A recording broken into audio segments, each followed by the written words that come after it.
Na aula passada, nós terminamos com essa tela aqui com as coisas que nós vimos até agora. Lembrando que nós vimos o povo de Israel estava parado ali no deserto do Sinai, né? Ele ficou lá um tempo, aproximadamente 2 anos, recebendo as orientações de Deus para a nação, né? As leis morais, as leis civis e as leis religiosas. Nós vimos duas coisas, né, basicamente. A questão do tabernáculo, como era formado o tabernáculo, as partes do tabernáculo, e a arca do testemunho, né? O que tinha na arca, o que era a arca, para que ela servia, a tampa da arca, que era o propiciatório, né, cobria a arca, e o que era feito, né, naquela arca, no dia da expiação. Então, nisso daí, né, nós acrescentamos, então, essas duas coisas que estão aí na nossa lista, né? Que na morte do Salvador, nossos pecados são punidos, perdoados e lançados para longe. Então, o pecador é justificado, ou seja, declarado justo. Então, ele não está condenado, porque a justiça foi executada sobre o Salvador. Então, isso que nós vimos lá. Muito bem, agora nós vamos avançar na história de Israel e vamos falar um pouquinho sobre os reis e profetas. É bem rápido isso, né? Nós vamos só mesmo para pegar aqueles pontos que nós queremos enfatizar a respeito da salvação. A nação de Israel, então, depois deles ficarem ali no deserto, eles vão ficar 40 anos no deserto, porque após 2 anos, terminou de dar lei, né, Deus mandou eles marcharem para ir para Canaã. Mas eles ficaram com medo, por causa da nação que estava ocupando a terra. Então, dois chefes, né, foram mandados 12 pessoas, uma de cada tribo, para olhar aquela terra, né? 10 acharam que eles iam morrer se eles fossem, né? E 2, Josué e Caleb, queriam entrar porque confiavam que se Deus tinha prometido, Deus daria aquela terra. Mas então, como punição pela falta de fé que eles tiveram em Deus, eles ficaram então ao todo 40 anos no deserto. Exatamente os dias que os espias ficaram observando a terra. Eles demoraram 40 dias para olhar a terra. Em cada ano que eles olharam, Deus deu de castigo um ano no deserto. Mas depois disso tudo, né, eles atravessaram o Rio Jordão. Daí nós temos a Batalha de Jericó, onde foi derrubada, o muro caiu, né? Tudo aquilo lá. O fato é que depois de muita luta, eles se estabeleceram então em Canaã, e agora aquela era a terra deles, como tinha sido prometida a Abraão. Por um período, depois da morte de Josué, né, que foi quem entrou com eles na terra de Canaã, porque Moisés morreu antes de atravessar o Rio Jordão, após a morte de Josué, o povo foi governado por juízes. Então nós temos um livro na Bíblia, né, o livro de Juízes, que lá tem várias histórias sobre esses juízes. O que cada um fez, né? Nós temos Sansão, por exemplo, que todo mundo conhece, né? Ele foi um juiz de Israel. Então, por um período longo, né, eles foram governados por juízes. Mas depois de um tempo, eles queriam um rei. Então, eles pediram um rei para Deus e Deus deu um rei para eles. O primeiro rei, Saul, né, o primeiro rei de Israel, e o segundo rei, Davi. É sobre Davi que a gente quer falar mais um pouquinho. Tem muita história aí, né? O resto da vida nossa a gente passa estudando a Bíblia. O primeiro rei Saul, depois que Saul foi substituído por Davi, né? Deus vai fazer então aliança, trato, né, com Davi, coisas que estão relacionadas então com a nossa salvação. Vamos começar aqui o primeiro texto aqui de 2 Samuel 5, 3 e 4. depois, né, da morte de Saul, né? Ou até antes, né? Deus já havia ungido Davi como rei, mas ele tomou posse mesmo depois da morte de Saul. Assim, pois, todos os anciãos de Israel vieram ter com o rei em Hebrom. E o rei Davi fez com eles aliança em Hebrom. Por isso, lembra Hebrom, hebreu, né? Aquela região ali. Aliança Hebrom perante o Senhor, ungiram Davi rei sobre Israel. Da idade de 30 anos era Davi quando começou a reinar e reinou 40 anos. Foi um reinado bem grande. Deus vai fazer uma promessa a Davi, lá em 2 Samuel 7,16. Ele fala para Davi: a tua casa e o teu reino serão firmados para sempre diante de ti. Teu trono será estabelecido para sempre. O que Deus está prometendo, né, aqui para Davi é um trono firmado, não para Davi, mas para a descendência de Davi, que então Israel sempre teria um rei descendente de Davi. Essa promessa foi feita então por Deus a Davi.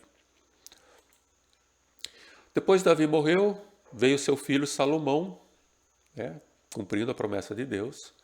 Daí Salomão, o que ele fez? Ele fez muita coisa, né?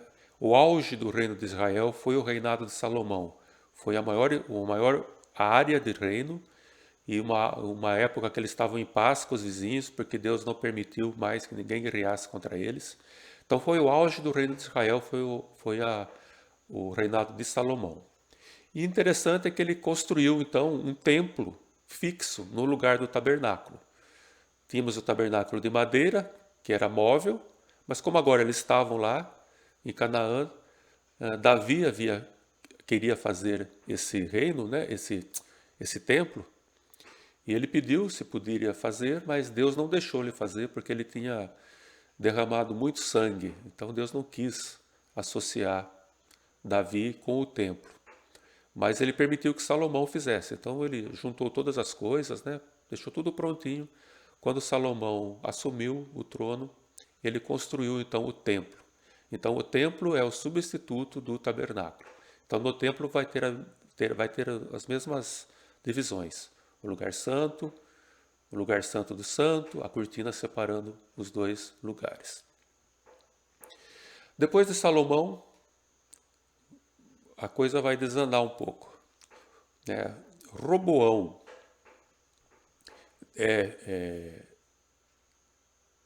na descendência, né, de Salomão ali. Ele vai dividir o reino, né? Ele não querendo diminuir os impostos, o povo se revoltou e o reino então foi dividido. Então a partir daquele momento vai ter o povo de Israel vai estar dividido no reino do norte, chamado de Israel, porque vão ser 10 tribos ao norte, e Judá e Benjamim, as tribos do sul. Então, a partir então de Roboão, ou seja, logo após Salomão, já depois de Salomão, vai haver essa divisão do reino de Israel. O reino do norte, ele vai se afastar de Deus rapidamente. No instantinho eles vão fazer aliança com os vizinhos, vão começar a adorar outros deuses, vão se misturar, não vão manter mais a linhagem deles muito pura. Então, rapidamente eles se afastam de Deus. Mas o reino do sul vai manter então a linhagem de Davi. Então, os descendentes de Davi vão estar governando o sul de Israel.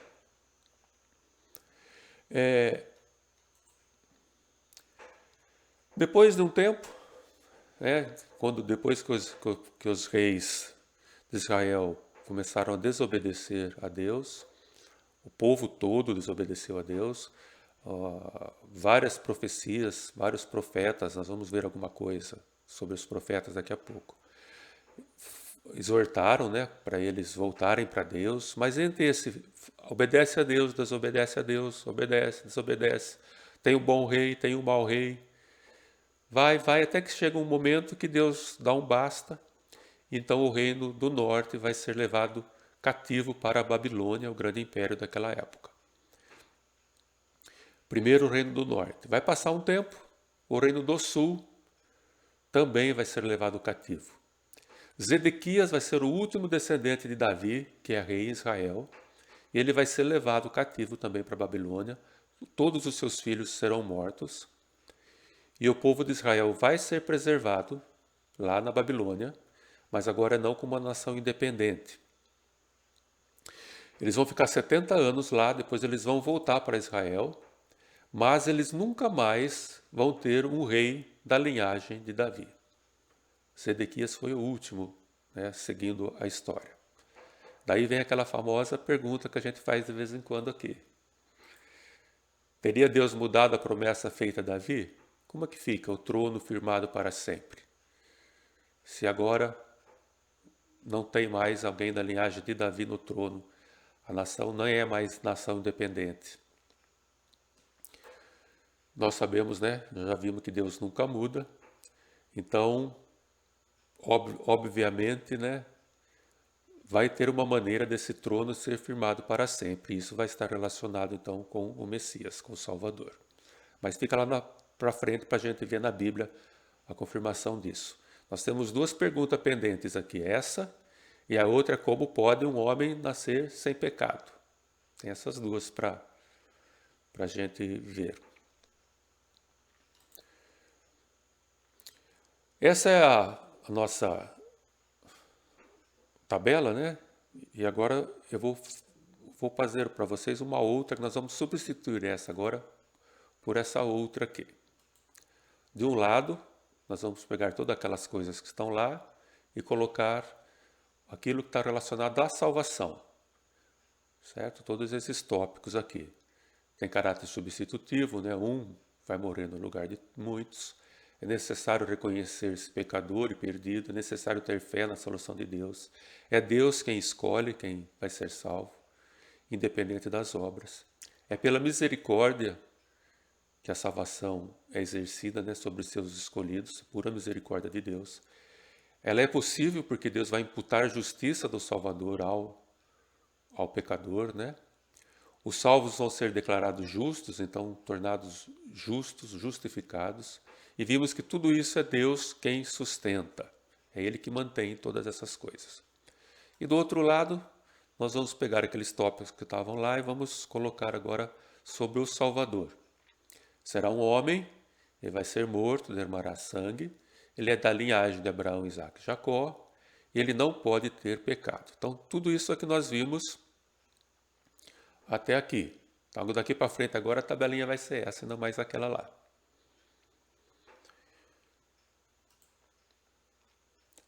Agora vamos ver então um pouquinho sobre os profetas de Israel. Nós podemos classificar os profetas em duas categorias de profetas, né? Aqueles que têm livros sobre ele, ou dele próprio, ou então que falam sobre ele. E nós temos a relação deles todos aí. Por exemplo, Moisés. Não tem o livro de Moisés, mas foi Moisés que escreveu Gênesis, Êxodo, Levíticos, Números e Deuteronômio. Moisés é o primeiro profeta, né, de Israel. Então, antes de Moisés, não havia nenhum profeta, nem de Israel, nem de lugar nenhum. Né? Deus relacionava diretamente com as pessoas. Né? Ele falava com Abraão, lembra que ele falou com Jó, né? Tem outros, Noé. Né? Deus via e falava pessoalmente com a pessoa. A partir de Moisés, então, vai ter um intermediário, um profeta. Nós temos outros que têm livro agora, no caso aqui. Né? Samuel, Isaías, Jeremias, Ezequiel, Daniel. E daí os profetas menores, que tem menos coisas escritas sobre eles, que são Oséias, Joel, Amós, Obadias, Jonas, Miqueias, Naum, Abacuque, Sofonias, Ageu, Zacarias e Malaquias. Então esses são profetas que existem livros, né, dele ou sobre ele. Mas existem também profetas sem livros. Eles estão citados, né, na história de Israel. Os próprios outros profetas falam sobre eles. E nós temos aí Elias, né, talvez o segundo maior profeta de Israel. Ele não tem um livro, mas ele, depois de Moisés, né, Elias foi o maior profeta de Israel. Eliseu, discípulo de Elias. Temos Natã, Micaías e vários outros profetas na nação de Israel. A questão é qual a função dos profetas. Por que que existia profeta em Israel? Então nós vamos dar algumas aqui, né? E para a gente deixar bem claro, na verdade essas são as funções de qualquer um que se coloca em, em, em nome de Deus, né? Falando em nome de Deus. Primeira função, vamos lá, 1 Reis 22, 7. Disse, porém, Josafá: não há aqui ainda algum profeta do Senhor para o consultarmos? Josafá foi um rei. O que ele queria? Ele queria orientação. Então ele estava procurando um profeta do Senhor, né, para consultar a respeito de alguma decisão que ele tinha que tomar. Então essa era uma função dos profetas de Israel, né, a orientação aos reis. Então quando eles queriam alguma coisa, alguma informação sobre a vontade de Deus, eles deveriam procurar um profeta, ou então Deus mesmo mandava o profeta. Às vezes o rei não queria falar com o profeta, Deus mandava o profeta até ele para dar orientação. Então essa é a primeira coisa. Outra coisa, declarar o futuro, né? A gente sempre está relacionando o profeta com isso, né? Com declaração do futuro. E geralmente há essa função mesmo para eles. Em 1 Reis aí, 13, nós temos um exemplo.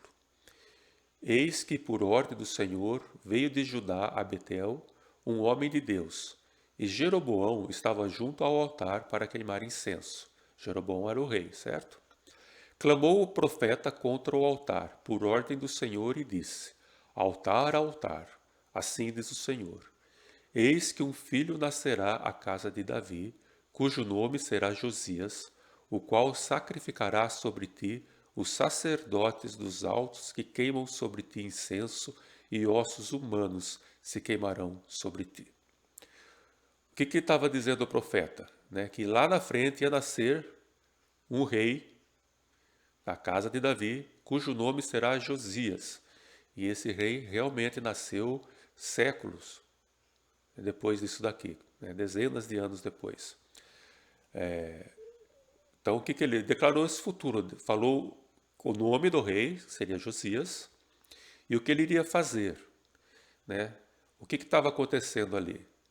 O Jeroboão estava queimando ofertas que não eram as de Deus, né?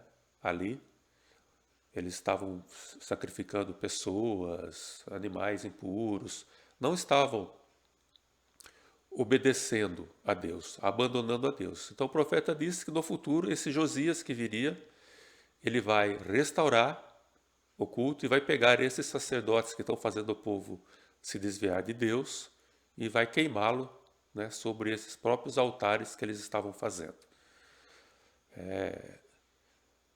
A coisa era diferente naquela época, certo? Não só na Bíblia,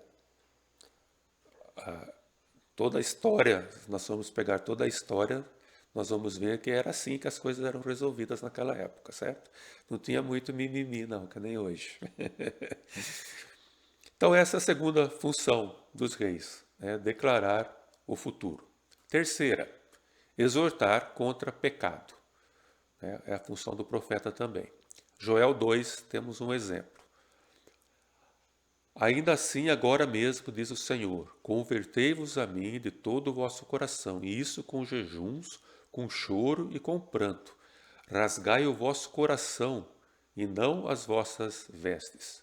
E convertei-vos ao Senhor vosso Deus, porque Ele é misericordioso e compassivo, e tardio em irar-se, e grande benignidade, e se arrepende do mal. Joel, então, chegando para o povo e falando, olha, eu quero o coração arrependido, né? Não adianta vocês ficarem rasgando suas vestes, fazendo jejum, se não tem sinceridade no vosso coração.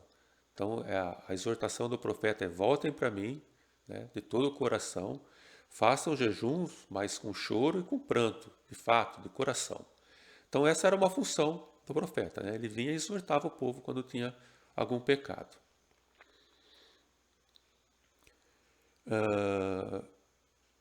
E a outra função, revelar sobre o Messias. Os profetas, então, vão fazer também várias profecias a respeito do Messias. Primeiro vamos estudar um pouquinho essa palavra Messias. No hebraico, Messias, né, vem do hebraico e quer dizer ungido. Aquela pessoa que era escolhida e era derramado óleo sobre ele como sinal dessa escolha, né? Assim que era feita a unção no Antigo Testamento. E então o Messias quer dizer ungido. Então o Messias é o ungido, se referindo àquele escolhido, prometido por Deus, né, e esperado. Então existiram várias pessoas ungidas na história de Israel, mas o ungido, né, é o Salvador. E em grego, a mesma palavra, ungido, quer dizer Cristo. Então, Messias, Cristo, está falando, está se referindo à pessoa que foi ungida, a escolhida por Deus. Então, o Messias, né? O Messias, o ungido, é aquele ungido especial, o Salvador, né? E o Rei que virá.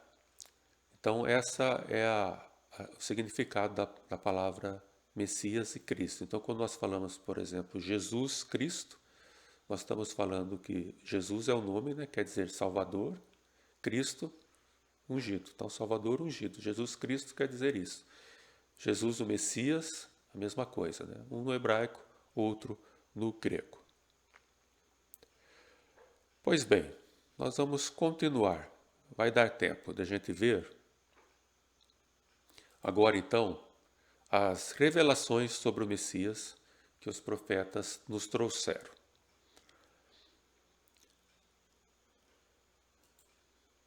Miqueias 5:2. E tu, Belém Efrata, Belém Efrata é uma cidade de Israel. E tu, Belém Efrata, pequena demais para figurar como grupo de milhares de Judá, de ti me sairá o que há de reinar em Israel, e cujas origens são desde os tempos antigos, desde os dias da eternidade. Qual a revelação, então, que Miqueias está fazendo para a gente sobre o Messias? Tem três coisas aqui, ou quatro, né, como consequência. Onde ele vai nascer? Em Belém. Que ele vai ser rei em Israel. Que ele existe desde a eternidade. Ora, quem existe desde a eternidade? Só Deus, certo? Então o Messias é o próprio Deus. Está declarado aí, é um dos textos, né, que mostram que o Messias é o próprio Deus. Vamos ver outra. Isaías agora. Porque o menino nos nasceu, um filho se nos deu, o governo está sobre os seus ombros, e o seu nome será Maravilhoso Conselheiro, Deus Forte, Pai da Eternidade, Príncipe da Paz, para que se aumente o seu governo e venha paz sem fim sobre o trono de Davi e sobre o seu reino, para o estabelecer e o firmar mediante o juízo e a justiça, desde agora e para sempre. O zelo do Senhor dos exércitos fará isso. O que está dizendo aí? É que ele é um descendente de Davi, para estabelecer e firmar o reino de Davi, né, o trono de Davi, para sempre. Existem outros textos que são bem mais, até mais claros do que esse, né? Mas aqui está dizendo então que ele vai reinar para sempre. Então, né, aquela perguntinha que ficou para trás, né? É por isso que o reino de Davi vai permanecer para sempre, porque o Messias vai assentar sobre o trono de Davi, né? E ele vai, desde o momento em que ele se assentar no trono, ele vai reinar até o fim dos tempos. Alguém tem alguma pergunta? Não?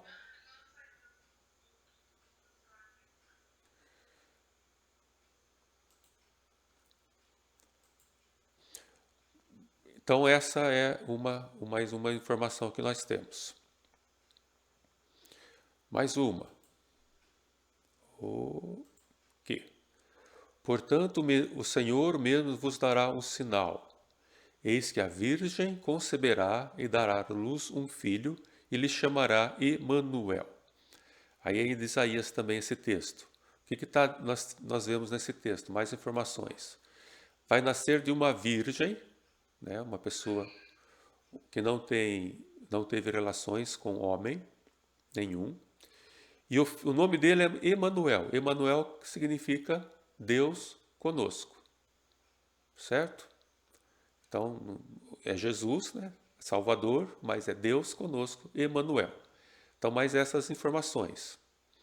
Com isso, nós vamos para aquela pergunta agora que ficou no ar, né? naquela aula passada. Como pode o Salvador não ter pecado se ele será um homem? E a resposta está aí, né? Porque ele vai nascer de uma virgem, sem a participação de um homem. Então ele é filho de Deus, né? Ele é o próprio Deus encarnado. E ele vai nascer então por uma ação de Deus em uma mulher, né? Descendente da mulher. Lembra que é um descendente da mulher, vai nascer. E ele não tem então a participação de um homem. Então ele não vai receber o pecado de Adão. Aquele pecado que foi atribuído a toda a humanidade, o Salvador, por ele não ter nascido de uma relação com um homem, ele não vai ter esse pecado de Adão atribuído a ele. Como ele não vai receber o pecado de Adão, ele vai estar mais ou menos na mesma situação de Adão, o Salvador, né? Tanto que ele é chamado na Bíblia de segundo Adão. Ele vai nascer livre do pecado, assim como Adão. Ele vai ter condições de não pecar, assim como Adão.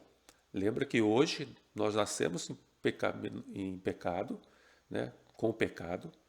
E nós não temos condição de falar, não, eu não vou pecar. Né? A nossa mente, tudo que fazemos nos leva invariavelmente a pecar. A gente vai só diminuindo, pelo menos é para ser assim, né? A gente vai diminuindo a quantidade de pecados. O pastor Augustus que gostava de usar a expressão do pneu furado, né? O pecado é um pneu que fura. O pneu pode furar, é normal o pneu furar. Agora, o pneu furar a cada esquina, alguma coisa está errada, né? Então, nós não temos essa condição de não pecar, mas o Salvador, por ele não ter recebido o pecado de Adão, ele vai ter condições de não pecar. Então, se ele tem condições de não pecar, ele vai ter condições de cumprir aquele pacto das obras, certo? De manter a sua vida salva, né, sem condenação, não pecando, cumprindo o pacto de obras. Depois a gente volta aí para tirar alguma dúvida se tiver. Vão seguindo o raciocínio. Se ele vai viver sem pecado, então ele não merece morrer, ele merece viver. Certo? Porque a morte é castigo pelo pecado. Se ele viver sem pecado, então ele vai poder morrer no lugar do pecador. Certo? Porque se ele tivesse pecado, ele morreria por causa do pecado dele. Mas como o Salvador não vai pecar, então ele vai poder morrer no lugar do pecador para satisfazer a justiça de Deus. A única condição que resta, né, é que ele tem que fazer isso voluntariamente. É mais ou menos como assim, para ser justo para com o Salvador, ele precisa querer fazer isso.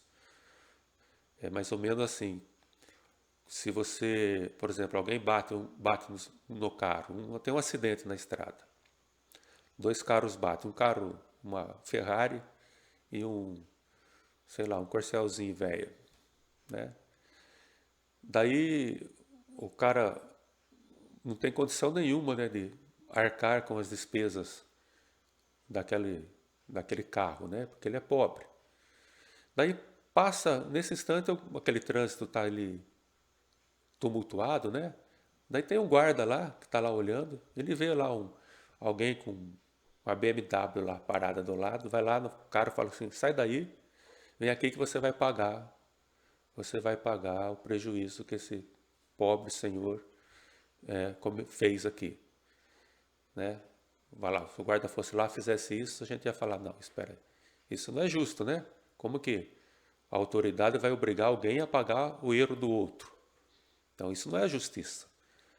Agora, se aquele homem vê a situação do pobre, do corcelzinho velho lá, e resolve, não, eu quero pagar, eu assumo o prejuízo dele, eu pago, eu assumo, eu quero. Daí tudo bem, né? Tá justo, é justo. Ele quis, ele pagou as despesas. Então é isso que acontece, né? O Salvador, ele precisa fazer isso por iniciativa dele, por vontade dele, para poder ser justo. Ele não pode ser imposta sobre ele isso daí. Então há essa necessidade de ser voluntária a morte do Salvador. Então essa é o resumo, né, do porquê a importância de Jesus ser nascido de Maria Virgem. Tá? Nós não podemos derrubar essa informação bíblica. Se alguém nega a virgindade de Maria, então ela está negando também a capacitação de Jesus de ser o Salvador sem pecado. Então é fundamental, é crucial a virgindade de Maria, Maria ter gerado a Jesus sem a participação de nenhum homem. Né? Então, isso é fundamental. Eu vou só mais um slide, depois nós vamos completar a tabelinha, depois a gente para um pouquinho para alguma pergunta. Completando então agora, nós temos mais algumas informações. Né? Ele vai nascer de uma virgem. Eu substituí ali a linhagem, se vocês olharem de trás, estava da linhagem de Abraão, Isaac e Jacó. Agora vai estreitar mais um pouco, né? É da linhagem de Davi, né? Um descendente de Abraão, né? Da tribo de Judá, uma família, então é da linhagem de Davi. Fechou bem mais a genealogia agora. Tem que chegar em Davi. Vai nascer de uma virgem, né? Nascerá em Belém, vai reinar para sempre, e ele é o próprio Deus encarnado, aquele que era antes de todas as coisas e que existe desde a eternidade. Vamos parar por aqui. Tá? Então essas são as informações sobre o nascimento, sobre o Salvador, quer dizer, para completar aquele quadro. E na próxima aula nós vamos ver mais revelações dos profetas de Israel a respeito da morte do Salvador. Lembra que a ideia nossa quando chegar Jesus, nós olharmos para Jesus e descobrirmos nele cada coisa, cada profecia que foi dita no Velho Testamento que vai se cumprir em Jesus. É esse o objetivo da gente estar olhando aqui. Então nós vamos completar mais uma parte nessa tabela, agora falando só sobre as profecias sobre a morte do Salvador. Mas isso vai ficar para outra aula, senão vai passar muito do horário.